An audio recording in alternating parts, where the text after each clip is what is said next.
So if we look in 2009, when you polled 18 to 34-year-olds and you asked who wanted to start their first business, about 9.5% of people would raise their hand.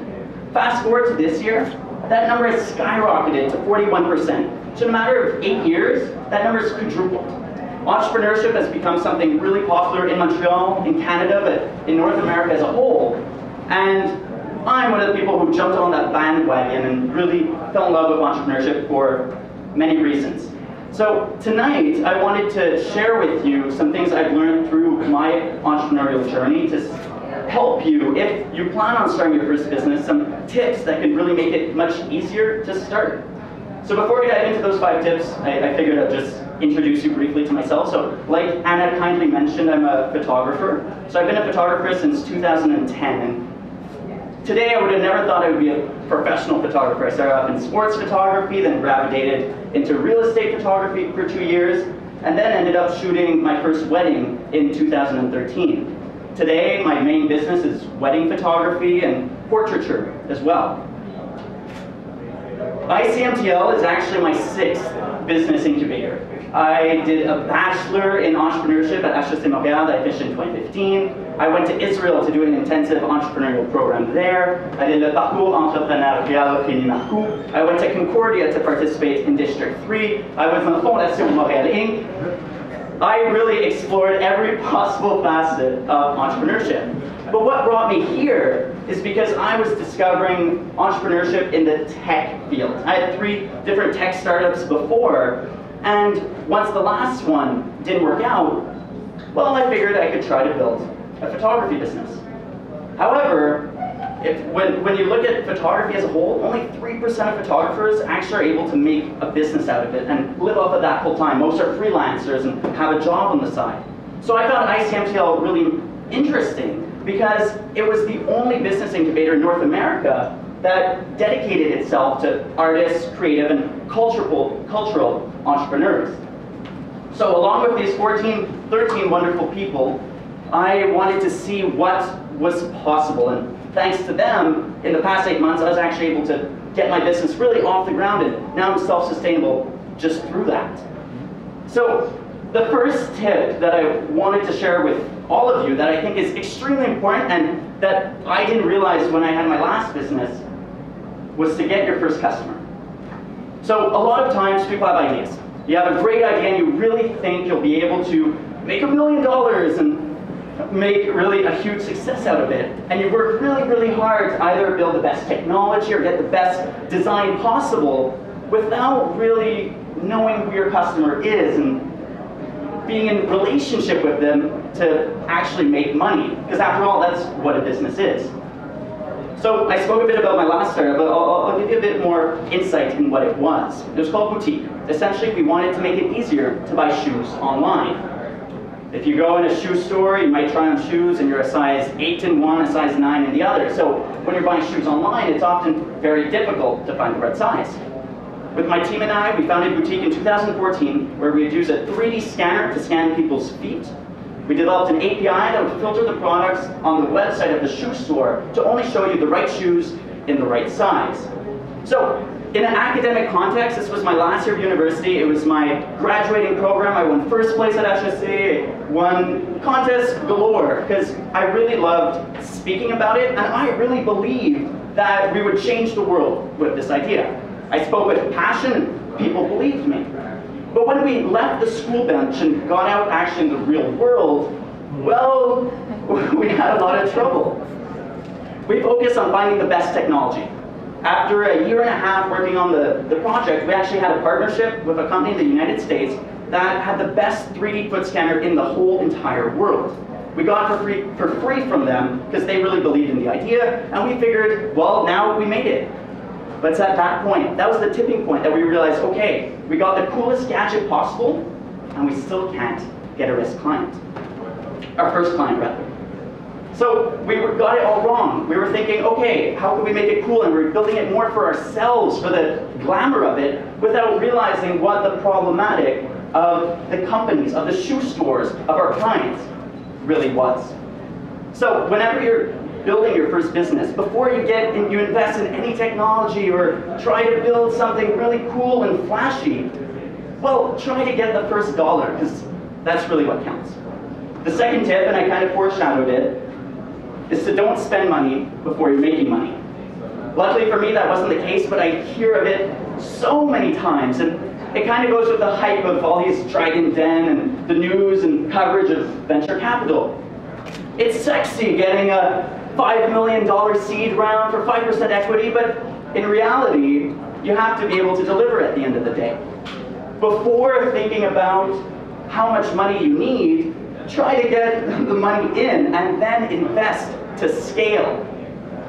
So we won bursaries. We won $10,000 in grants through school, and so we didn't actually put that much of our own money in, so I was kind of lucky in that sense.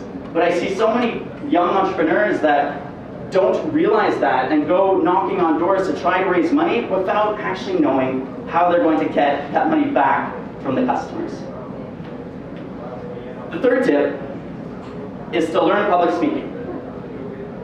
I never thought that public speaking was a powerful tool. I was actually a pretty shy kid. I would have never been seeing myself doing this here, right now, right today.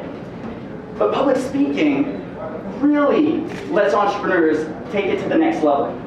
Think about it. All the big companies, their CEOs, are the ones who present the vision, the mission, and the values of the companies. They're the leaders of the idea to really embark people and join them to move forward. If you can't public speak and you have a great idea but you don't know how to share it, well, at the end of the day, there's kind of a problem, because if you can't share it, nobody else will. So to learn public speaking, some people say that, well, you know, I'm just not good at it. I can't express my ideas.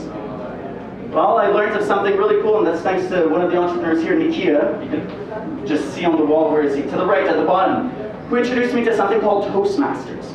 And I've kind of vaguely heard about it before. Who here knows what Toastmasters is by any chance? Okay, cool, so a lot of people. For those who don't know, it's an international organization. There's about 15,000 clubs worldwide that offer public speaking workshops on a weekly basis, where you just go and you practice, and it's really based on the feedback loop. So you give a speech, and everybody in the room really gives their feedback so you can improve. People start off on the lowest level possible, or really at a high level already. And it's just collaborative to really improve your public speaking skills. And also, as an entrepreneur, even not as an entrepreneur, for your personal life as well, public speaking is really a skill that I think is extremely important for everybody to grow into. The fourth tip, I'm almost done, is to share your ideas. And this is one of my biggest pet peeves, when I hear somebody say, oh, I have a great idea, but I can't tell you about it yet. I have to get a patent, or, oh, I have to trademark it. It really drives me insane, because I hear it like monthly, so it's not daily, thankfully. But sharing your ideas is so important, because that's the only way to get validation and learn and improve on your idea. In your head, you might think you have the idea of a century, but like my first tech startup, what's in your head and what you think is not always what's going to happen. And an idea, it can't be copied. Even though you think that if you share your idea, a title of a book, or a way of fabricating a certain type of table, for example, nobody will be able to copy the idea, because the idea is only existent in its execution, right? As the entrepreneur, you're in charge of the execution. And the idea without the entrepreneur is nothing. So share your ideas, speak to as many people about it as possible, because that way you'll meet potential partners, potential clients, who knows? Your wife or boyfriend. Speak about your ideas. And my last tip that I want to share with you is worst case. Worst case scenario. You try entrepreneurship, fucks up. There's always a job waiting. Who cares? You can always say hello 9 to 5. You said goodbye, well, hey, I'm back. After my first startup, I thought I never saw myself in a corporate environment. It really actually scared me, because I knew at the bottom of my heart as an entrepreneur. I worked 2 years on Boutique, the shoe startup. asked myself, well look, I really want this startup to work. So I'm going to find the apartments with the most expensive rent I could find, because if I'm paying an expensive rent, that's going to push me to work harder, pay my rent, and build my company. It didn't work. So once the company closed, I had 3 months left of rent left in my bank account, and I had to find a solution. I tried building photography like really quick, but it was the winter months and no jobs were available. So I started applying around, and I ended up working in a sales job, a 9 to 5. Actually, that was more like an 8:30 to 6:30. But that was really cool because it's the fastest growing tech startup in Canada called Lightspeed, a point of sale software solution where you manage inventory for retail locations. I worked there for 6 months and learned a lot, but also learned about myself that I'm a very social person and needed an environment that was demanding. And I couldn't just work by myself at my house on photography, which was the reason after I quit that job, I joined ICmtl. So worst case, if your company doesn't work out, don't be too scared. Jobs in Canada, in Quebec right now, the employment rate's at an all-time high. Companies are dying for employees. So it's the best time actually to try entrepreneurship. So if you're ever interested in it, I really encourage you to do so. I have 2 last closing remarks before I pass the mic back to Anna. And that's the reason why I find entrepreneurship so interesting. The first is because you could build a model, a lifestyle that you really want. Anybody know Tim Ferriss by any chance? So Tim Ferriss is an American author, and he wrote a book called The 4-Hour Work Week. So The 4-Hour Work Week was one of the first entrepreneurial books I read, and I found it really interesting because he preaches that you could work 4 hours a week with automation. Using technology, you could automate your emails, automate your sales channels, whatever the case may be, to only work 4 hours a week. So if you want, you could have that lifestyle, or you could be the one who wants to build the next big tech startup and work 70 hours a week for the next 15 years, raise Series A, Series B, Series C, to then exit at $50 million and do whatever the hell you want after.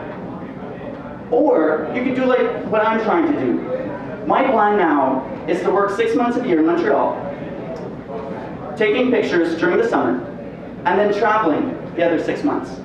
As of November, I'm going to India and just going to explore, take pictures, still work a bit because I really love what I do. But what's really most important for me right now is travel. So entrepreneurship and the way I'm designing my business lets me do that. The other thing is you could decide the scale of your company.